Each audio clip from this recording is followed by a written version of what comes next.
우리가 훈련이라고 얘기할 때 훈련은 반복되는 것이라고 말씀드렸습니다. 반복하면은 어떤 일을 계속 반복하면 어떻게 됩니까? 어느 정도의 결과가 나옵니다. 아주 능숙하지 않더라도 어느 정도의 수준에 이르게 된다라는 것이죠. 우리의 삶에도 보면 참 반복하는 게 참 많습니다. 아침에 일어나면 모닝 커피 하는 사람, 그 반복이지 않습니까? 운전할 때의 습관, 혹은 퇴근 후에 어떤 습관, 이런 것들은 다 반복되어지는 것이죠. 좋은 반복은 좋은 습관을 만들 것이고, 하지만 나쁜 반복은 나쁜 습관만 만드는 것이 아니라 나쁜 열매를 거두게 됩니다. 반드시 심은 대로 거두는 것처럼 그런 열매를 거두게 되겠죠. 예를 들어서 어떤 사람이 하루에 2시간 이상 핸드폰을 이렇게 보고 있다. 핸드폰을 보는 습관이 만들어지긴 하겠지만 나쁜 열매를 거두게 될 겁니다. 예를 들어서 뭐가 있을까요? 거북목이 올 테고 목 디스크가 오겠죠. 여러분, 허리가 아픈 것보다 목이 아프면 삶의 질이 2배, 3배 훨씬 나빠집니다. 그런 분들에게 한번 여쭤보십시오. 목 디스크가 있거나 목이 아주 불편하신 분들 보면은 목만 아픈 거 아니거든요. 허리가 아파서 목까지 같이 아픈 건데, 그럼 그렇게 물어보세요. 허리 아픈 거랑 목 아픈 거랑 어떻게 비교가 됩니까? 그러면은 당연히 목 아픈 게 훨씬 고통스럽다라고 얘기들을 하실 거예요. 사람의 머리에 뇌가 한 2kg 정도 된다고 하는 거죠. 이 2kg 정도 되는 뇌의 무게를 지탱하기 위해서 목이 받쳐주는데, 이 목에 힘들고 무리가 되면은 참 얼마나 삶의 질이 떨어지는지를 모르겠습니다. 이런 것처럼 좋은 습관은 좋은 열매를 얻겠지만 나쁜 습관은 나쁜 열매를 얻습니다. 제가 자꾸 습관과 반복이라고 했지만 그걸 습관과 반복이라고 말씀하지 마시고 생각하지 마시고 훈련이라고 생각하셔야 돼요. 우리는 지금 계속 훈련을 하고 있는 겁니다. 좋은 훈련, 나쁜 훈련. 제가 저번 이런 그림 하나 보여드렸잖아요. 산성과 염기성. 좋은 것을 하려고 들지만 우리 안에 뭐를 또 하나 생각해 봐야 되냐면 내 안에 나쁜 훈련을 뭘 하고 있는지를 좀 생각해 봐야 되는 거죠. 내가 좋은 습관을 자꾸 들이려고는 하는데 이게 바뀌지 않아요, 잘. 왜일까요? 좋은 습관을 노력은 하고는 있지만 나쁜 습관을 고쳐지지 않았기 때문에 그런 거예요. 그러니까 나쁜 훈련을 멈추면서 좋은 훈련을 해야지만 효과가 있다는 것을 여러분 기억하셔야 합니다. 우리가 사람들은 경건을 말할 때 보통 경건하면 어떤 활동들을 할까요? 예배, 또 묵상, 기도, 이런 범주로만 생각하는 것 같은데 의외로 성경에서는 그거와 함께 경건을 얘기할 때 사람의 말에 실수가 없는 자가 경건한 사람이다, 이렇게 말하고 있다는 겁니다. 야고보서 1장 26절 개역개정도 읽어보고 그 다음에 세번역도 한번 읽어보도록 하겠습니다. 개역개정 읽어보죠. 시작. 누구든지 스스로 경건하다 생각하며 자기 혀를 제갈 물리지 아니하고 자기 마음을 속이면 이 사람의 경건은 헛것이라. 누가 스스로 경건하다고 생각하면서도 혀를 다스리지 않고 자기 마음을 속이면 이 사람의 신앙은 헛된 것입니다 라고 성경은 말하고 있다는 겁니다. 어떤 사람 보면은 그의 행동에는 참 문제는 크게 없는 것 같아요. 어떤 사람. 근데 무난한데 그 말에서 다 까먹는 사람도 있어요. 좀 입을 닫으면 좋겠다. 여러분, 경건이라는 건 뭐라고 말씀드렸습니까? 하나님을 바라보는 거라고 말씀드렸죠. 경건이란 하나님을 바라보는 것이다. 자, 그렇다면 내 말의 습관과 하나님과 무슨 연관이 있을까? 이 생각 해봐야 되는 거죠. 먼저 생각해야 될 것은요, 하나님은 말로 세상을 지으셨습니다. 그렇죠? 그래서 하나님의 형상으로 지음받은 인간에게도 어느 정도의 말의 권세를 가지고 있다는 겁니다. 그거 어떻게 증명됩니까? 말 한마디로 천냥빚을 갚는다, 이런 속담이 있잖아요. 그만큼 사람의 말이라는 건 중요한 거죠. 그래서 어떤 말로는 사람을 위로하고 살릴 수 있기도 하지만 어떤 때는 우리의 말이 사람을 저주하고 또 죽게 할 수도 있는 것이라는 거죠. 우리가 살인 사건이 벌어질 때 갑자기 묻지마 살인이 시작될까요? 가장 먼저 행동이 먼저이기 전에 어떤 누군가가 누구에게 말의 상처를 준 거예요. 말에 상처를 줬기 때문에 거기에 반작용으로 일어나는 것이 살인 사건이 될 때가 참 많죠. 이런 것처럼 말은 사람을 살리기도 하고 죽이기도 하죠. 또 하나는 제가 지금 그 얘기하고 있죠. 말이란 하나님을 바라봄과 연결된 거다. 그럼 우리의 언어 습관이 어떻게 하나님과 연결되는가? 두 번째 생각해 볼 건 뭐냐면요. 성경은 이렇게 말하죠. 마음에 가득한 것을 입으로 말한다. 이거 예수님이 하신 말이거든요. 네 마음에 가득한 것이 입으로 나온다. 그게 무슨 말이냐면 내 말은 내 마음을 비추는 거울이에요. 내 마음에 지금 무슨 생각을 갖고 있는지는 내 말의 습관을 보면서 알 수 있게 되는 거죠. 그러니까 가룟 유다가 그랬잖아요. 가룟 유다는 항상 돈에 대한 얘기를 하니까 예를 들어서 뭐 오병이어의 사건이나 이런 사건들을 보면서 항상 뭐랍니까? 이거 이렇게 하려면 돈이 얼마가 들고 이 얘기만 항상 하지 않습니까? 그러다가 예수님을 팔 때도 은 30을 주고 파는 것처럼 그러니까 그 사람의 말의 습관은 그 사람의 마음의 거울이라는 걸 알 수 있게 되는 것처럼 그러니까 이런 결론이 되죠. 언어의 훈련이란 마음의 훈련이다. 그래서 내가 마음의 훈련을 잘하고 싶다면 언어를 다스리는 훈련을 해야 한다는 것이죠. 저도 설교자이면서 사람들을 가르칠 때 제가 누구보다도 말 한마디 한마디가 하나님의 말씀을 대변하는 말이 되기 위해서 제 삶에서도 이 말의 중요함을 좀 더 느끼고 기도하게 되거든요. 그래서 말을 많이 해서 설명하는 것보다 차라리 그냥 침묵할 때가 많을 때가 있어요. 안 하는 게 좋겠다. 말을 해서 실수하는 것보다는 안 하는 게 낫겠다 이런 생각들을 할 때가 있는 것 같아요. 자, 그렇다면 우리의 언어의 습관을 훈련에 초점을 맞춰보자는 얘기죠. 우리가 언어를 훈련하자라는 얘기 하고 있지 않습니까? 그 생각할 때 크게 세 가지의 훈련을 우리는 할 수 있을 것 같아요. 잘 생각해 보세요. 첫 번째, 우리는 어떤 훈련을 할 수 있냐면 진실을 말하는 훈련을 해야 하는 것입니다. 여러분 주보에 보면은 제가 주보의 안쪽에 이런 것을 적어드렸어요. 진실을 말하지 않는 훈련들이 뭐가 있는지에 대해서 나열해드렸죠. 그렇죠? 여러분 여기에 해당되는 게 어떤 것들이 있으십니까? 예를 들어서 참소라는 말은 디아블로라고 얘기해요. 여러분 게임 중에 디아블로 게임 아세요? 그 단어 자체가 거기에서 나왔다라는 것이죠. 참소는 이웃과 벗에 대해서 고의적으로 악의적으로 거짓말하는 거. 고의적으로.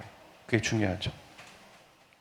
속임이라는 건 나를 정당하게 해서 사실이 아닌 것을 사실처럼 말하는 것. 과장은 뭐냐면 사실을 사실 이상으로 꾸며대면서 진실을 보지 못하게 하는 것. 희롱 같은 말이 있죠. 상대방에게 참 불쾌하게 하는 것. 비판, 창조적 의도 혹은 진실된 동기가 결핍된 아주 파괴적인 판단 같은 것. 우리는 비판이 아니라 분별을 하는 거예요. 분별 안에는 뭐가 전제되는지 아십니까? 사랑이 전제되는 거죠. 그 사람을 위해서 분별을 해주고 제안을 하고 조언을 하는 거죠. 그래서 우리는 들을 때 알죠. 저 사람이 나를 비판하는지 분별해서 조언하는지. 상처가 안 되거든요. 조언은. 근데 비판은 기분이 나빠요. 근데 선의의 거짓말도 진실에서는 벗어나는 것이죠. 선의의 거짓말을 했을 수밖에 없습니다. 그럴 때는 우리는 어떻게 해야 되죠? 그 다음에 거짓말이니까 회개해야 되는 거죠. 회개해야 되는 것입니다. 그러니까 먼저는 나에게 이런 진실과 거리가 먼 잘못된 언어의 습관이 있는지를 좀 살펴봐야 되는 거죠. 제가 말씀드렸죠? 좋은 습관을 갖는 것도 중요하지만 좋지 않은 습관을 줄여가야지만 좋은 습관도 의미가 있게 시작한다는 거예요. 그러면 내가 진실된 말을 하는 훈련을 하기 위해서는 진실되지 않은 언어의 습관이 무엇인지를 좀 살펴보자는 거죠. 여러분 이해가 되셨습니까? 저는 이 내용들을 쭉 열거하면서 우리 성도님들 한 분 한 분을 생각해 보면서 그래 참소하지는 않겠지, 희롱하지는 않겠지 이런 생각들은 해보거든요. 하지만 다른 것들 중에 어떤 것들은 걸리겠지. 우리의 언어 습관 가운데 저를 비롯해서 그런 생각들을 해보게 되었습니다. 자, 두 번째 훈련은 무엇이냐면 진실을 말하는 훈련을 한다면 동시에 뭐도 해야 되냐면 경청의 훈련을 해야 돼요. 이런 말이 있어요. 남자는 한 귀로 듣고 여러분 그 다음에 나올 문장이 뭘까요? 한 귀로 듣고 한 귀로 흘려보낸다. 이런 말이 있고, 자, 여자는 뭐 어떻습니까? 두 귀로 듣고 입으로 쏟아낸다. 이런 말이 있습니다. 어떻게 공감되십니까? 예, 웃는다는 건 공감이 좀 되신다는 것 같은데, 제가 만든 말은 아니고요. 근데 참 뭐 보편적으로 잘 만들었다는 생각들을 해보게 되는데, 우리가 잘 안 되는 훈련 중에 하나가 뭐냐면 남의 이야기 듣는 겁니다. 경청이죠. 그게 참 안 됩니다. 철학자 제느라는 사람이 이 말을 하셨더라고요. 우리가 많이 쓰는 말인데 뭐냐면, 창조주가 우리에게 두 개의 귀와 하나의 입을 주신 이유가 무엇일까? 그건 바로 듣는 일을 말하는 일보다 갑절로 하라고 우리에게 이런 것을 주셨다, 이렇게 말한다는 거죠. 야고보서 1장 19에서 20절에도 이런 얘기를 하고 있습니다. 듣기는 속히 하고 말하기는 더디하며. 주님의 음성을 듣기 원하는 사람이 있다고 생각해 보세요. 그런데 그가 이웃과 가족의 소리는 무시하며 산다면 그는 주의 음성을 들을 수 있을까요? 삶에서도 그런 태도를 무시하는 태도를 보이고 있는데 주님의 음성은 듣겠다고 얘기하는 것은 정말 이율배반적인 거죠. 그러니까 내 삶에서도 듣는 태도를 갖고 경청의 태도를 가져야지만 주님 앞에서도 들을 수 있지 않겠습니까? 주기도문에 보면 그런 얘기가 있잖아요. 우리가 하나님 앞에 죄 용서함을 구하기 전에 먼저 다른 사람을 용서하라. 그게 먼저다라고 얘기하는 것처럼 그게 연결되어 있다라는 거죠. 경청의 문제는 되게 중요한 문제입니다. 왜냐하면 우리의 삶에 죽고 사는 문제예요. 양이 들어야지만, 목자의 음성을 들어야지만 생명의 길로 갈 수 있는 거예요. 그런데 양이 보이는 거에 의존하면 다 낭떠러지로 떨어지는 거예요. 양은 앞이 잘 안 보이거든요. 그에 비해서 듣는 것은 정말 잘할 수 있거든요. 근데 듣는 훈련을 하지 않는다. 그러면 죽고 사는 문제와 연결되어져 있다는 거죠. 우리가 그렇다는 겁니다. 우리를 양이라고 비유하셨으니까. 그렇다면 우리는 왜 경청하지 못할까? 그게 네 가지로 살펴볼 수 있어요. 첫 번째는 가르치고 싶어서예요. 우리가 누군가에게 자꾸 가르치고 싶는 거죠. 그죠? 목회자의 습관 중에 하나가 가르치고 싶은 겁니다. 가르치려고 해요. 그럴 때 우리가 이런 훈련을 한번 해보세요. 가르치지 않아야겠다 이렇게 끝날 수 있는 건 아니잖아요. 가르치는 습관과 반복을 하고 있는데, 자기가 만약에 예를 들어 목장 모임을 하고 있다. 근데 내가 목자예요. 혹은 내가 좀 뭔가 자꾸 가르치려고 하는 것 같아요. 그러면 녹취를 해보세요. 동의를 얻어서 녹화를 하시든. 그래서 내가 얼마나 사람들의 말에 바로바로 즉답하면서 가르치려고 하는가. 그 모니터링이 되지 않으면 자기도 모릅니다. 옆 사람은 그 사람에게 얘기해 주기가 참 곤란할 때가 있어요. 너 가르치고 있어 이렇게 얘기하면 그것도 가르치는 거가 될 때도 있고, 또 저 사람이 어떻게 들을까 생각해서 우리에게 잘 얘기를 안 한단 말이에요. 그러니까 그건 내가 모니터링을 해야 돼요. 그게 가장 빠른 거죠. 저도 제 설교를 모니터링하는 게 참 쉽지 않습니다. 왜 저렇게 얘기했지? 왜 저런 행동을 하지? 이런 생각할 때도 있거든요. 하지만 그게 자기에게는 피드백이 되는 거죠. 피드백이 꼭 필요하다는 겁니다. 혹은 가까운 사람에게 얘기를 하세요. 내가 가르쳐요? 가르치지 않아요? 이렇게 물어보시라는 말입니다. 그게 필요하다는 거죠. 그러니까 두 번째는 인정받고 싶어서 그러는 겁니다. 자꾸 인정받고 싶고 나 인정해달라고 자꾸 말하는 거예요. 듣지 않고. 자기의 자존감이 높은 사람은요, 잘 들을 수 있어요. 나를 내세우지 않아도 나 괜찮은 사람인 거 아는데, 누가에게 인정받지 않아도 들을 수 있는 사람. 그런 사람, 우리가 인정받는 것에 인정욕이 있다면 우리는 어떻게 해야 되겠습니까? 사람들에게 인정받으려고 하는 것을 하나님에게로 맞춰야 됩니다.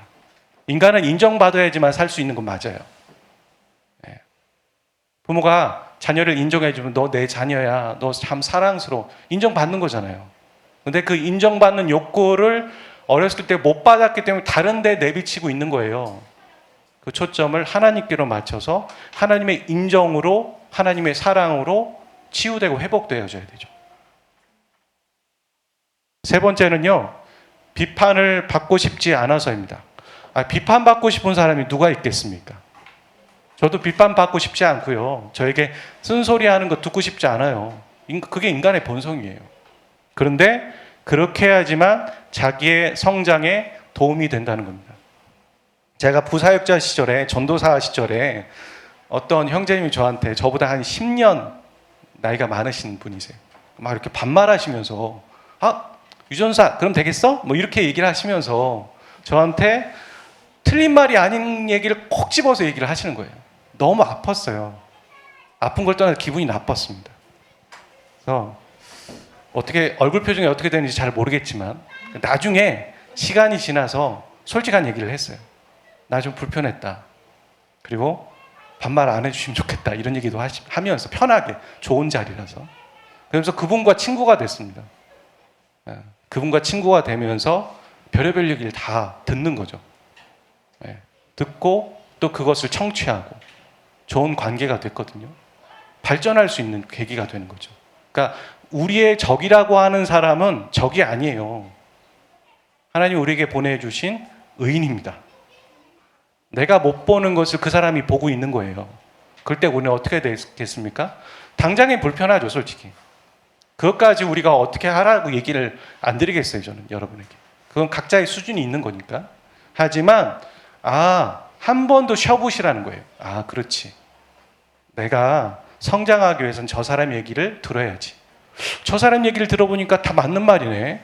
그렇다면 불편하더라도 잘 듣고 나중에 찾아가셔야 됩니다. 고마워요. 고맙습니다. 그런 사람이 어디 있어요, 우리에게. 다 관계가 틀어질까봐 좋은 소리만 하지 나쁜 소리 안 해요.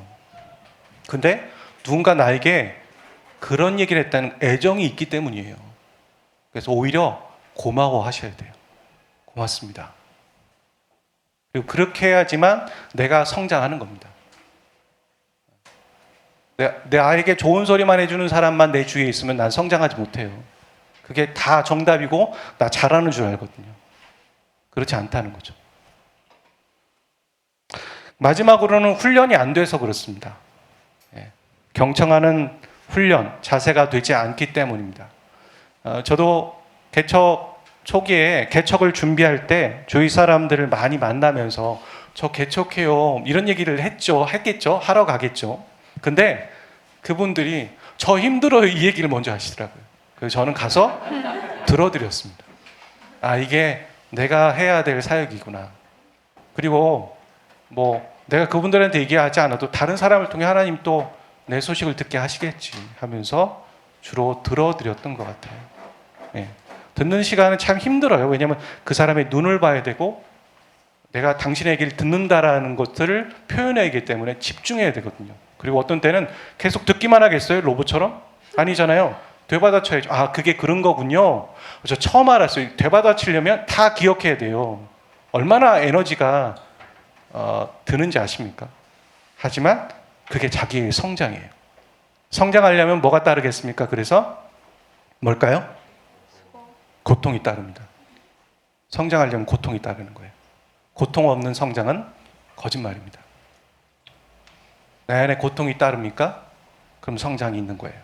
근데 나는 고통을 원하지 않습니까? 나 성장하고 싶지 않아. 성장은 하고 싶은데 고통은 싫어.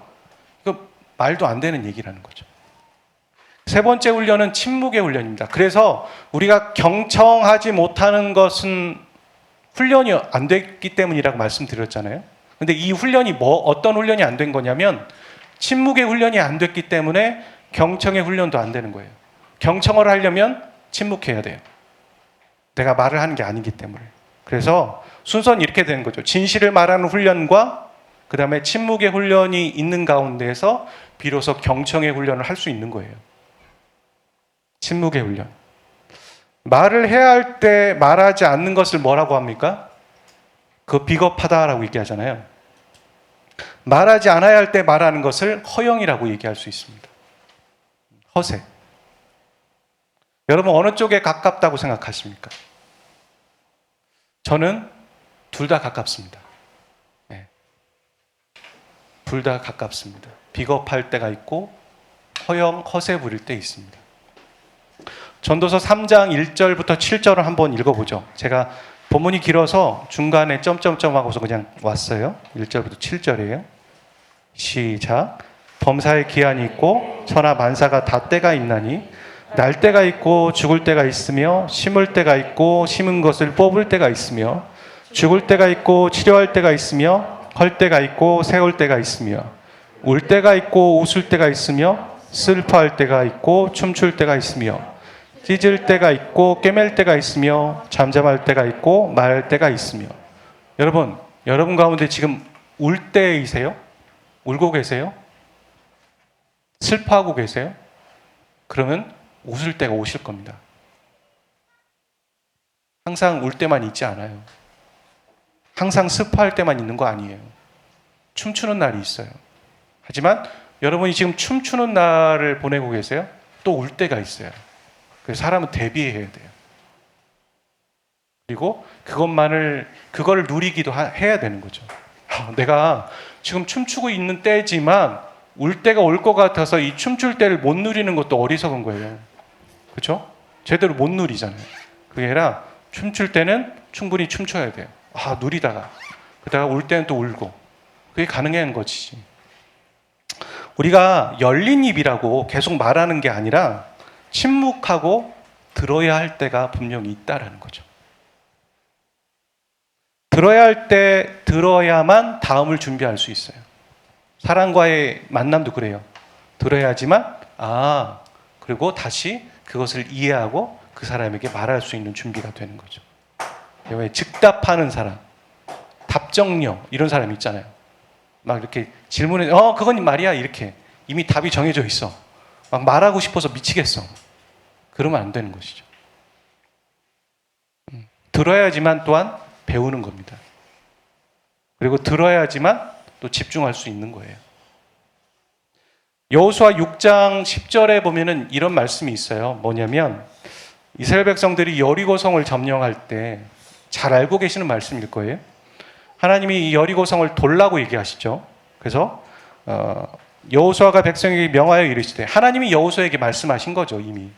그리고 너희는 외치지 말며 너희 음성을 들리게 하지 말며 너희 입에서 아무 말도 내지 말라.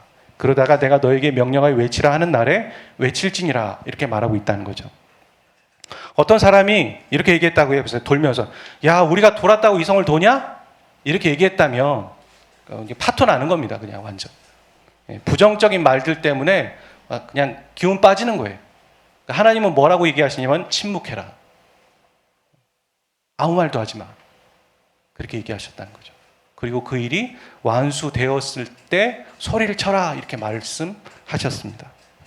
출애굽기 14장 14절도 이스라엘 백성들이 홍해의 기적, 모세가 홍해를 가를 때 하나님이 이렇게 얘기하는 거죠. 여호와께서 너희를 위하여 싸우시리니 너희는 가만히 있을지니라.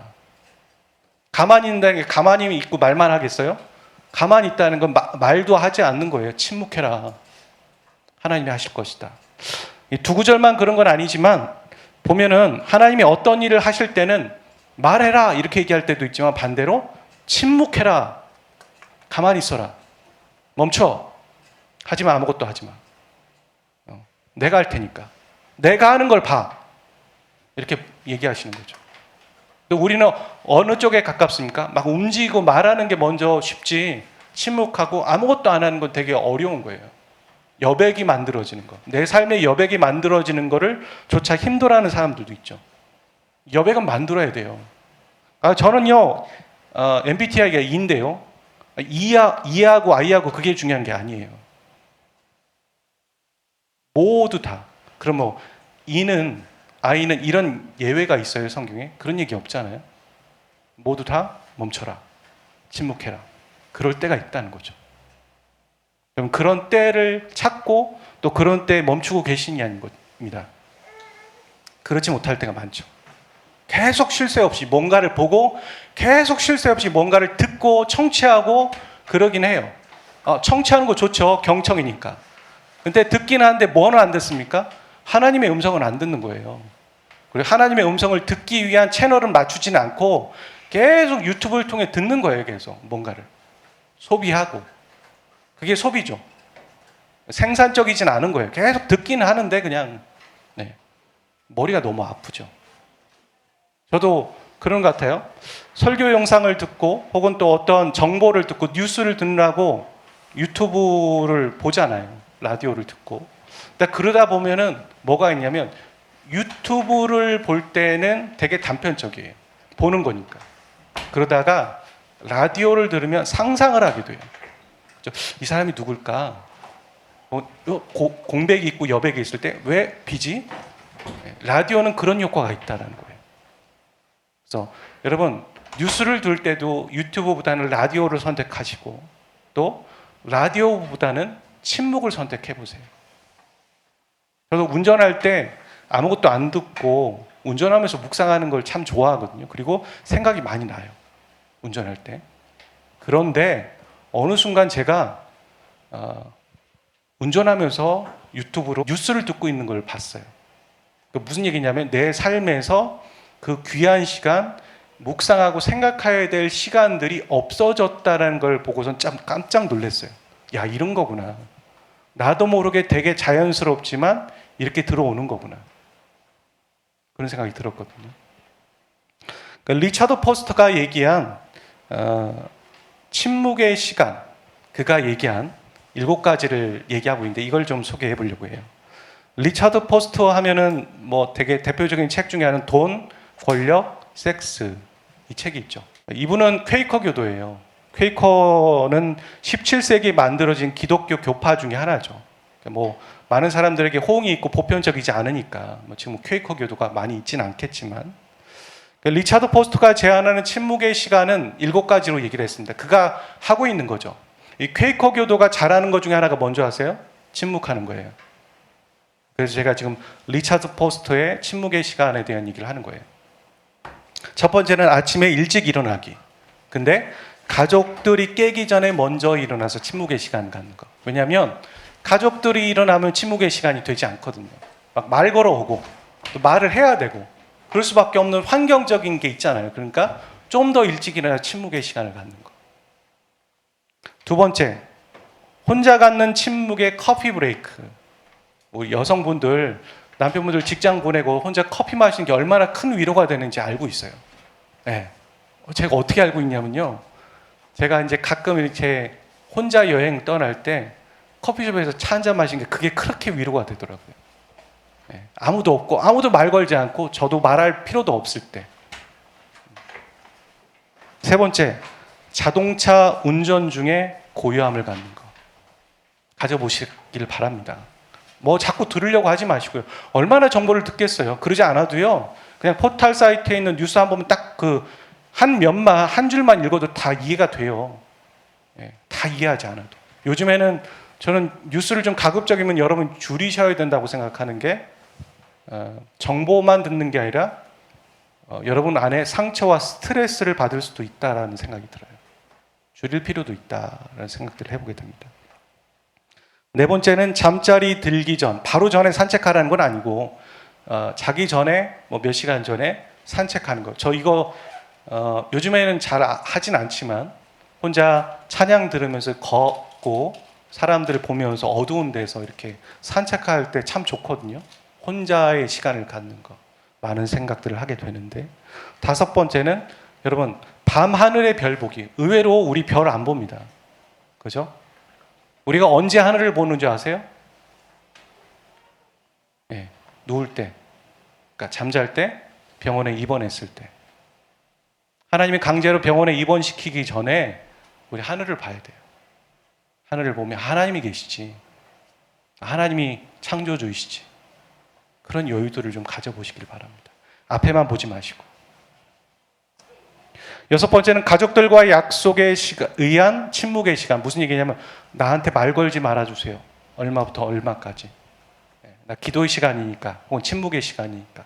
이렇게 약속을 하고 침묵의 시간을 갖는 것도 필요할 때가 있죠. 여러 여건이 안 된다면. 일곱 번째는 침묵의 기도를 하는 겁니다. 침묵의 기도. 여러분 침묵의 기도 해보셨어요? 오히려 저희 성도들 가운데는 침묵의 기도가 더 잘 되는 분도 계실 것 같은데 침묵 기도를 하는 게 아니라 침묵하고 계신 것 같아요. 침묵의 기도와 함께 통성 기도가 균형이 맞춰져야 됩니다. 이거는 되는데 이건 안 된다. 그러면 안 되죠. 두 가지 다 돼야 돼요. 눈 뜨고 하는 기도가 되고 눈 감고 하는 기도가 돼야 되고 그 다음에 왜냐하면 운전할 때는 눈 뜨고 기도해야 될 거 아니에요. 운전하는데 눈 감고 기도할 수는 없지 않습니까? 그러니까 눈 뜨고 기도하고 눈 감고 기도하고 또 하나 그 다음에 침묵하면서 기도하는 것도 되지만 통성 기도도 되셔야 돼요. 저는 침묵 기도는 되는데 통성 기도가 안 돼요. 그분은 통성 기도의 훈련을 하셔야 되는 거죠. 반대로. 야고보서 3장 2절에 보면 이렇게 말하고 있습니다. 우리가 다 실수가 많으니 만일 말에 실수가 없는 자라면 곧 온전한 사람이라 능히 온몸도 굴레에 씌우리라. 여기 온전한 사람이라는 것은 퍼펙트 맨이라고 NIV나 킹제임스 버전에 나와 있는데 이건 잘못된 번역이고요. 원어에 보면은 이 단어는 완벽한이라고 해서 퍼펙트로 쓴 것 같은데 그게 아니라 성숙한이라는 뜻을 갖고 있습니다. 우리는 완벽할 수가 없어요. 그죠? 완벽한 인간이 어디 있겠습니까? 그러니까 잘못된 해석이죠. 성숙한 사람이 된다는 겁니다. 그러니까 말에 실수가 없는 사람이 그가 바로 영적으로 성숙한 사람이요 어른이다라고 말하고 있다는 것이죠. 오늘 말의 훈련들에 대해서 좀 생각해 보았습니다. 세 가지 훈련들을 좀 어떻게 할 것인가. 다시 한번 말씀드리지만 진실을 말하는 훈련을 해 가시길 바랍니다. 동시에 여러분이 진실하지 않은 훈련을 하고 있는 것을 멈추시고 줄여 가셔야 됩니다. 그리고 그 다음은 세 번째로 와야 돼요. 침묵의 시간을 가지셔야 됩니다. 여러분, 고독과 독거는 달라요. 독거를 하는 사람은 고독을 이길 수 있어요. 그래서 침묵의 훈련을 먼저 하시고 마지막으로 해야 될 것은 듣는 훈련을 해 가셔야 되는 겁니다. 그럴 때 여러분 주위에 있는 불편한 사람들이 있을 터인데 그 사람들의 얘기를 듣는 훈련을 해가면서 동시에 하나님 앞에 듣는 훈련을 가져가야지만 하나님의 음성을 듣는 깊이까지 나갈 수 있는 것이죠. 일주일 우리의 언어, 입술의 훈련들을 해 가셨으면 좋겠습니다. 좋은 말 할 수 없으면 말하지 마세요. 차라리. 그게 훨씬 여러분에게 득이 됩니다. 그리고 부정적인 말보다는 사람을 살리는 말을 해보십시오. 그 입을 하나님께 드리는 훈련을 한 주 하셔서 승리하는 저와 여러분 되시기를 주의 이름으로 축복합니다.